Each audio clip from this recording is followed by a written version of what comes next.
Ces 3 salariés s'affairent pour trier cette montagne de papier sur le site de la société Green Récupération à Argenteuil. Fondée en 2011, elle est spécialisée dans le tri des déchets des collectivités et entreprises, comme le plastique, carton, bois ou encore papier. La société approche les 100% sur le tri des papiers ou encore cartons fournis par ses clients. Mais d'autres déchets font de moins bons résultats. C'est le cas des DIB pour déchets industriels banals, un mélange non trié par les clients de la société. Conséquence, ils sont difficiles à trier et le sont à moins de 30%. Le tas de déchets que vous voyez ici, c'est tout ce qui a été collecté en déchets chez nos clients dans la journée.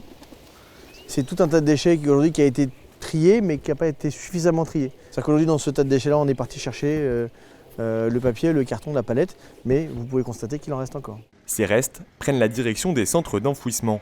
Mais d'ici 2030, leur capacité va être réduite.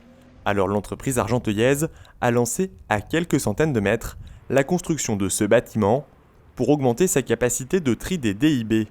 Ici, une nouvelle machine doit être installée cet été. Entièrement automatisée, elle doit permettre de passer de 30% de DIB triés à 70, voire 80%. Ces déchets vont être repartis sur 2 cabines de tri qui sont complètement fermées avec un système de ventilation et utilisation. Et on peut monter jusqu'à 3 opérateurs ici, 8 opérateurs ici. Coût du chantier, 6,5 millions d'euros, financé par l'entreprise, la région Île-de-France, l'Agence pour la transition écologique et l'État au travers son plan France Relance. Annoncé en septembre 2020 par le gouvernement, ce plan est doté d'une enveloppe de 100 milliards. Objectif, soutenir les entreprises dans le contexte de crise sanitaire et préparer l'économie aux enjeux de demain.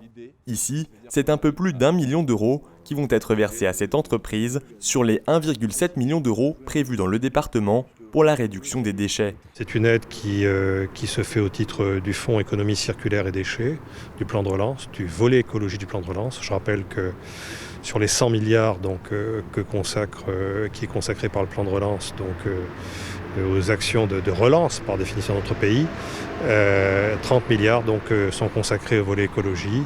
Et ça, c'est un des très beaux projets qui va pouvoir s'exprimer dans le département assez rapidement, puisque tout cela devrait être opérationnel d'ici quelques mois, d'ici la rentrée prochaine. Une aide bienvenue pour cette entreprise. Initialement, on avait prévu de faire une chaîne de tri, on va dire, plus classique, plus simple. Et grâce à ces subventions d'État qu'on a pu obtenir, on a décidé de faire un outil vraiment plus performant en termes de technologie et qui nous permettrait d'avoir un meilleur rendement sur la qualité de notre travail et aussi d'avoir une projection sur des plus gros volumes qu'on sera amené à traiter par la suite. Ce nouveau site de tri devrait être opérationnel pour la fin d'année. Une trentaine de salariés devraient être recrutés pour cette occasion.